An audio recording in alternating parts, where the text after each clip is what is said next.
the autumn of 1970, 2 children vanished into the ancient woodlands of Epping Forest, leaving behind only their shoes and a trail of evidence that would challenge every assumption about what lurks in England's oldest shadow.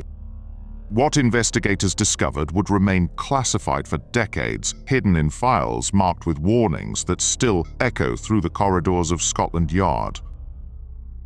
Before we begin, make sure you're subscribed for more eerie discoveries.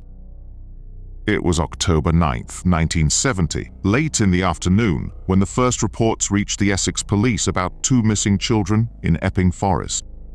The ancient woodland stretched across 6,000 acres of twisted hornbeam and oak, its canopy so dense that daylight barely penetrated the forest floor even at midday. For over 1,000 years, these woods had harbored secrets that civilized England preferred to forget. Susan Blatchford, age 11, and Gary Hanlon, age 12, had been seen entering the forest near the Robin Hood roundabout in the early afternoon. Both children lived in nearby Enfield and had often played in the safer edges of the woodland. Local residents described them as sensible children who understood the forest's dangers and respected its boundaries. The temperature that day had dropped to just above freezing, and a heavy mist clung to the forest floor like something alive. Weather reports from the Met Office indicated unusual atmospheric conditions with electromagnetic readings that fluctuated wildly throughout the afternoon. Equipment stationed at nearby RAF installations recorded unexplained interference patterns that lasted exactly 4 hours and 17 minutes. The initial search began at dusk, with local police and volunteers combing the well-known paths where children typically played. Within hours, it became clear that this was no ordinary missing persons case. Search dogs brought to the scene exhibited behavior that their handlers had never witnessed before. The animals would approach certain areas of the forest, then retreat with their hackles raised, whimpering and refusing to advance further. Detective Inspector Michael Warren, assigned to lead the investigation, noted in his official report that the dogs seemed to be reacting to something imperceptible to human senses. Experienced handlers stated that the animals appeared to be tracking a scent that led deeper into the forest, then abruptly vanished, as if the children had simply ceased to exist. The first concrete evidence emerged on the second day of searching. Both children's shoes were discovered approximately half a mile apart, placed neatly side by side on fallen logs, as if removed deliberately. The positioning struck investigators unnatural. No child fleeing through dense woodland would stop to carefully arrange their footwear. More disturbing was the complete absence of any other trace. No torn clothing, no footprints in the soft earth, no broken branches to indicate passage through the undergrowth. The forest had seemingly swallowed 2 children without leaving the slightest disturbance in its ancient rhythm. As the search expanded, investigators encountered a series of witnesses whose testimonies defied logical explanation. Mrs. Dorothy Hartwell, an elderly woman who lived adjacent to the forest, reported seeing 2 children matching the description walking hand in hand deeper into the woods during the early evening hours. Her account placed them moving in the opposite direction from safety, toward the forest's most impenetrable interior. What made her testimony particularly unsettling was her insistence that the children appeared to be following something she could not see. Mrs. Hartwell described their movements as mechanical, almost trance-like, as if they were being guided by an invisible presence. She called out to them, but neither child responded or acknowledged her voice.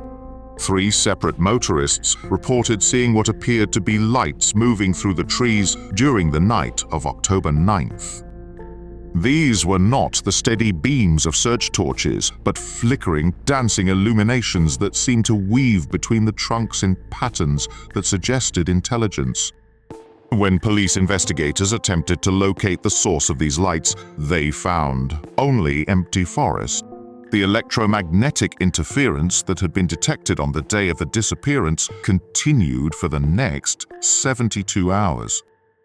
Radio equipment used by search teams malfunctioned repeatedly, producing static that, according to several officers, contained what sounded like whispered voices speaking in an unknown language.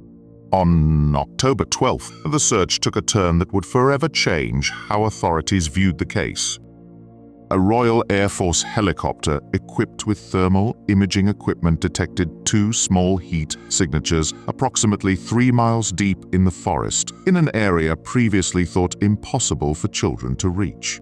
The ground team that reached the location made a discovery that contradicted everything they thought they knew about the case.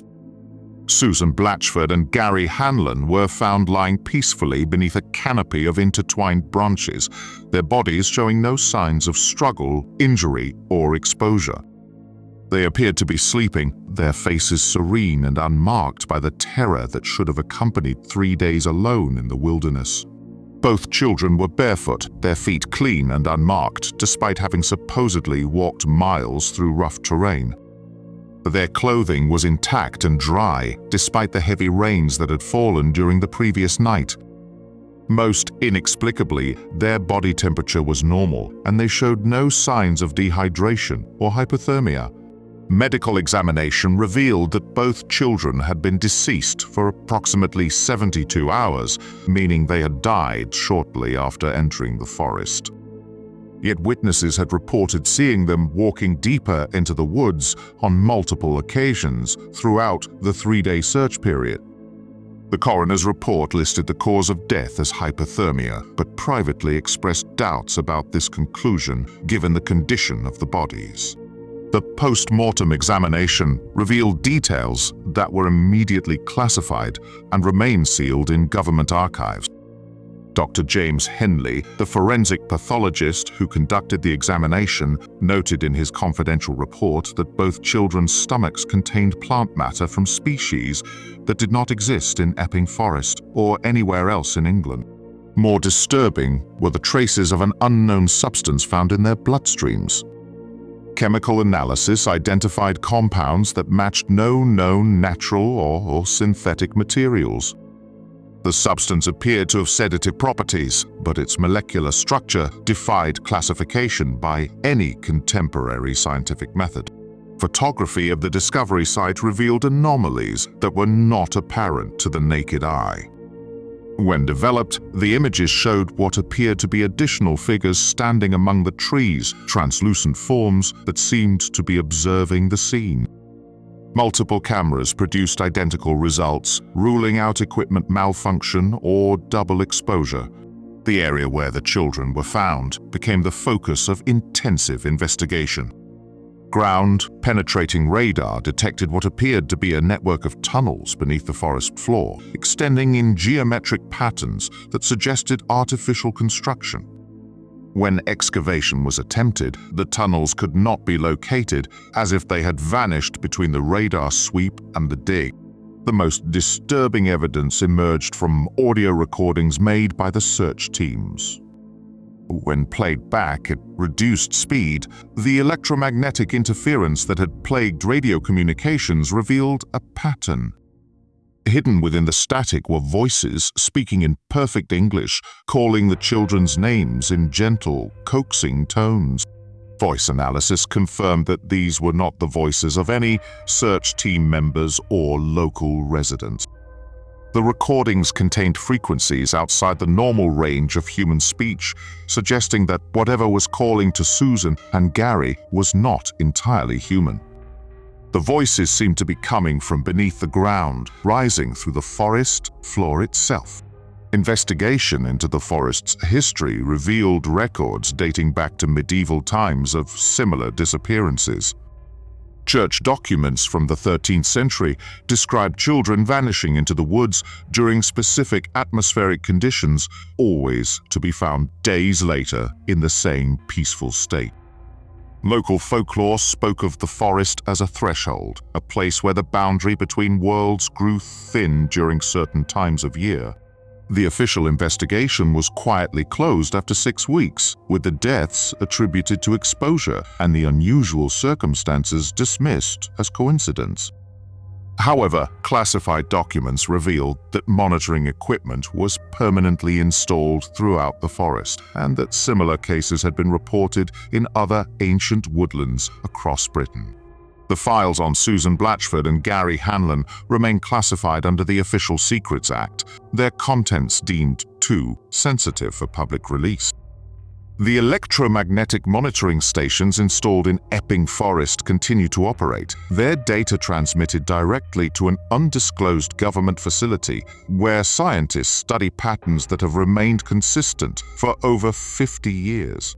What called to those two children from the depths of England's most ancient forest continues to call others, waiting patiently in the shadows between the trees for the next time the boundaries weaken and the old pathways open once again.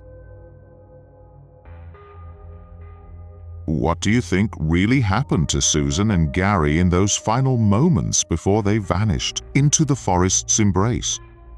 Subscribe to explore more cases where the official explanation only deepens the mystery.